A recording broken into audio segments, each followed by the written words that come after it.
अस्सलाम वालेकुम। आप लोगों का अपना सजाद खेड़ा ज़राई मशरक़ साथ हाजिर है। मेरे काश्तकार भाइयों, जैसा कि आप लोग जानते हैं, गंदम की अच्छी पैदावार हासिल करने के लिए जड़ी बूटियों का बर वक्त कंट्रोल इंतहाई ज़रूरी है। अगर जड़ी बूटियों को हम बर वक्त कंट्रोल ना करें तो ये तकरीबन 14% से लेकर 40-42% तक नुकसान देती हैं। मेरे काश्तकार भाइयों, जब फील्ड के अंदर जड़ी बूटियाँ मौजूद हों तो वो जगह ज़्यादा घेरती हैं, जगह ज़्यादा लेती हैं। ज़्यादा जगह लेने की वजह से जो ना पौधा, फिर गंदम का जो पौधा होता है वो झाड़ कम मारता है, क्योंकि उसके लिए जो स्पेस होती है वो कम रह जाती है। और इसके अलावा जो आप खुराकें वगैरह, आप खादें वगैरह दे रहे होते हैं, वो भी जड़ी बूटियों को लग रही होती हैं। जैसा कि एक कहावत है मेरे काश्तकार भाइयों जड़ी बूटियों के बारे में कि अगर जड़ी बूटियां जो होती हैं वो ज़मीन की सक्की औलाद होती हैं, और जो फसल हम काश्त करते हैं वो ज़मीन की जो है ना वो सौतेली औलाद होती हैं। सौतेली औलाद को ज़मीन जो है ना थोड़ा खिलाती है, और जो सक्की औलाद होती है उसको ज़्यादा खिलाती है। इसलिए मेरे काश्तकार भाइयों, अच्छी पैदावार हासिल करने के लिए जड़ी बूटियों का बर वक्त कंट्रोल इंतहाई ज़रूरी है। चंद असूल आप लोगों को बताता हूँ। अगर उन असूल के ऊपर अमल करेंगे, उस असूल के मुताबिक स्प्रे करेंगे जड़ी बूटियों का, तो फिर हम अच्छी पैदावार ले सकते हैं। आप अच्छी से अच्छी कंपनी की दवाई ले लें जिसका रिजल्ट भी अच्छा हो, लेकिन अगर स्प्रे अच्छा ना किया जाए, ठीक तरह से ना किया जाए, उन असूल के मुताबिक ना किया जाए, तो फिर अच्छा रिजल्ट भी नहीं मिलता, और जिसकी वजह से जो ना जड़ी बूटियां फिर फसल के ऊपर हावी हो जाती हैं। मेरे काश्तकार भैया, जड़ी बूटियों को कंट्रोल करने के लिए भी चंद असूल होते हैं। अगर उन असूलों के ऊपर हम अमल करके स्प्रे करें तो फिर हम जड़ी बूटियों को बेहतरीन तरीके से कंट्रोल कर सकते हैं। आइए काश्तकार भाइयों, आपको मुकम्मल तफसीलात से आगाह करते हैं। जिन दोस्तों ने चैनल सब्सक्राइब नहीं किया वो सब्सक्राइब कर लें, और साथ बेल का बटन भी दबा दें, ताकि हर ज़रूरी मालूमात का नोटिफिकेशन आप लोगों तक बर वक्त पहुँचता रहे। मेरे काश्तकार भाइयों, जब आप गंदम के अंदर जो है ना जड़ी बूटियों को कंट्रोल करने के लिए स्प्रे करें तो टैंकी जो आप इस्तेमाल कर रहे होते हैं उसका जो ना प्रेशर अच्छा होना चाहिए।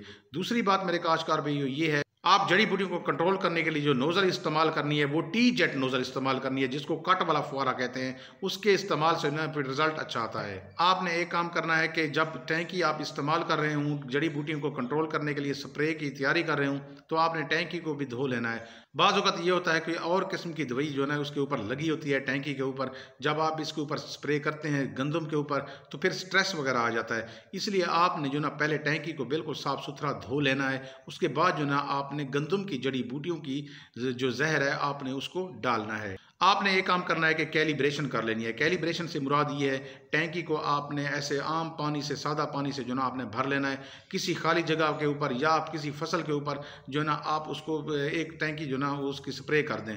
आप लोगों को पता चल जाएगा कि एक टैंकी जब स्प्रे की बनेगी वो कितनी एरिया को कवर करती है। फिर उस हिसाब से आप तकसीम कर लें, आप उस हिसाब से उसका हिसाब कर लें कि 1 एकड़ के ऊपर कितनी जो ना स्प्रे की टैंकियाँ लग सकती हैं। आपने जड़ी बूटियों को कंट्रोल करने के लिए जो पानी का इस्तेमाल करना है 1 एकड़ के लिए, वो 100 से 120 लीटर आपने करना है। उसके बाद जो ना आपने अक्सर देखा है कि पहले पानी के ऊपर जो है ना चौड़े पत्ते वाली जड़ी बूटियाँ उगाती हैं, पहले उगती हैं। दूसरे पानी के ऊपर जो ना फिर नुकीले पत्ते वाली मुकम्मल तौर उग आती हैं। जब जड़ी बूटियाँ मुकम्मल हो गए फिर आपने स्प्रे करना है। आजकल मेरे काश्तकार भैया, जो जड़ी बूटियों को स्प्रे आ गए हैं वो ये रिकमेंड करते हैं कि आपने जो ना ज़्यादा तरवत्तर में, ज़्यादा वत्तर वाली ज़मीन के अंदर जो ना स्प्रे नहीं करना। जब ज़मीन जो ना मुंह सुखा लेती है फिर आपने स्प्रे करना है, वरना ये ना फसल स्ट्रेस में चली जाती है, फसल के ऊपर दबाव आ जाता है। इसलिए मेरे काश्तकार भैया, आपने ये देखना है ज़मीन के अंदर ज़्यादा वत्तर मौजूद ना हो, फिर आपने जो ना उसके अंदर स्प्रे करना है। एक और काम करना है कि स्प्रे करने के जो ना 10 दिन बाद फिर आपने पानी लगाना है। पहले आपने पानी नहीं लगाना, वरना वो जो ना स्प्रे का असर पड़ा होगा, फिर उससे जो ना फसल स्ट्रेस में आ जाएगी। आपने स्प्रे करते हुए जो ना एक चीज़ का ख्याल रखना है, मौसम को भी लाजमी देखना है। आपने एक तो जो ना धूप जब निकली हुई हो उस वक्त आपने स्प्रे करना है, और पत्तों के ऊपर शबनम का जो पानी होता है वो भी सूख चुका हो फिर आपने स्प्रे करना है। आपने ये भी करना है कि अगर हो सकता है कि बारिश का इम्कान हो तो फिर आपने स्प्रे नहीं करना, वरना ये फसल स्प्रे करने के बाद अगर बारिश आ जाए तो फसल स्ट्रेस में आ जाएगी। इसलिए मेरे काश्तकार भैया, आपने मौसम को मद्देनज़र रख के स्प्रे करना है। इसके अलावा जो रेतली ज़मीनें होती हैं, जो कलराठी ज़मीनें होती हैं, वहाँ आपने जो ना जो दवाई की मिकदार रखनी है वो तकरीबन 20 से 25% आपने कम रखनी है। जब आप स्प्रे करवा रहे हों तो आप अपनी निगरानी में स्प्रे करवाएं। दूसरा, ये कोई बंदा अगर स्प्रे कोई कर रहा है तो वो ट्रेंड बंदा होना चाहिए। ऐसे नहीं कि वो फिर अपनी मर्जी से करता रहे और फसल स्ट्रेस में आ जाए। आप लोगों को पता है ये बड़ी नाजुक फसल होती है और नाजुक मरहला होता है। अगर इस जगह पे फसल स्ट्रेस में चली गई तो फिर बहुत सारी पैदावार का लॉस हो जाता है। आपने अद्वियात का इस्तेमाल करने से पहले एक चीज़ का ख्याल रखना है कि बोतल को अच्छी तरह आपने हिला लेना है। अगर पाउडर वाली दवाई है तो पाउडर को जो ना आपने टैंकी के अंदर डायरेक्ट नहीं डालना, आपने उसको एक अलहदा बर्तन के अंदर जो ना उसका महलूल तैयार कर लेना है, फिर वो आपने जो ना उसको इस्तेमाल करना है। आपने एक और काम करना है कि अगर मुख्तलिफ अद्वियात का इस्तेमाल कर रहे हैं, आप मिक्सचर बना रहे हैं, तो कोशिश करें उनको अलग-अलग बर्तन में आप बनाएं।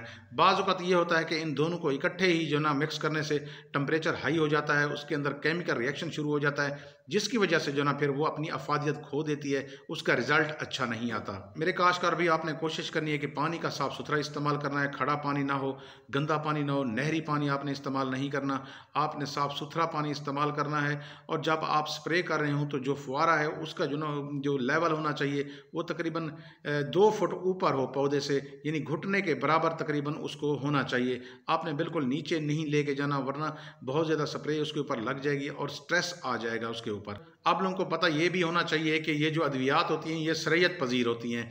अगर आपके जिस्म के ऊपर लग जाए तो फिर ये अंदर चली जाती हैं। आपने कोशिश करनी है कि जब आप स्प्रे कर रहे हों तो आपने सरसों का तेल जो ना मुंह, हाथ और जिस्म के ऊपर लगा लेना है, ताकि ये दवाई अंदर आपके जिस्म के जज्ब ना हो और आप लोगों को कोई नुकसान ना पहुंचा सके। स्प्रे करते वक्त आपने जो ना मास्क का इस्तेमाल करना है, मास्क लाजमी पहना करें, सर के ऊपर आप कपड़ा बांध लिया करें और आप जो ना ऐनक वगैरह भी लगा लिया करें, आंखों में ना चली जाए। आप ये एहतियातें लाजमी क्या करें। आप लोगों को पता है कि ज़िंदगी एक इंतहाई कीमती चीज़ है, इसका जो ना आपने ख़ास ख्याल रखना है। मेरे काश्तकार भी एक अहम चीज़ मैं आप लोगों से शेयर करना चाहता हूँ कि आजकल जो अद्वियात हैं, जैसे मैंने आप लोगों को पहले बताया है कि उसमें जो ना वत्तर की ज़्यादा ज़रूरत नहीं होती। अगर आप ज़्यादा वत्तर के अंदर स्प्रे करेंगे तो फसल स्ट्रेस में आ जाती है। आजकल जो ज़हरें इस्तेमाल हो रही हैं वो मीज़ोसल्फिरान, मेटसल्फिरान, आइडोसल्फिरान, सल्फोसल्फिरान, ये अद्वियात जो है ना इस्तेमाल हो रही हैं। इनको जो है ना ज़्यादा वत्तर की ज़रूरत नहीं होती। अगर आप इनका स्प्रे करें, जब ज़मीन जो है ना मुँह सुखा ले, ज़मीन के ऊपर वाला ये पोर्शन खुश्क हो जाए, अंदर बेशक वत्तर हो लेकिन ऊपर जो है ना वत्तर ज़्यादा ना हो, ज़मीन जो है ना सूख जाए, फिर उसके बाद आपने स्प्रे करना है। स्प्रे करने के बाद जो है ना फिर 10 दिन बाद आपने फसल को पानी लगाना है। अगर आप पहले पानी लगाएंगे तो फिर फसल जो है ना वो स्ट्रेस में चली जाएगी, फिर नुकसान हो जाएगा। मेरे काश्तकार भाइयों, आपने ये भी करना है कि अगर हवा वगैरह, आंधी वगैरह चल रही हो तो फिर आपने स्प्रे नहीं करनी। मौसम अगर बादल वाला हो तो फिर अभी आपने स्प्रे नहीं करनी। धूप अगर निकल है तो उसमें रिजल्ट अच्छा होता है। उम्मीद है काश्तकार भाइयों आप लोगों को समझ आ गई होगी। मुझे दुआओं में याद रखना। मुझे दीजिए इजाज़त। अल्लाह हाफिज़।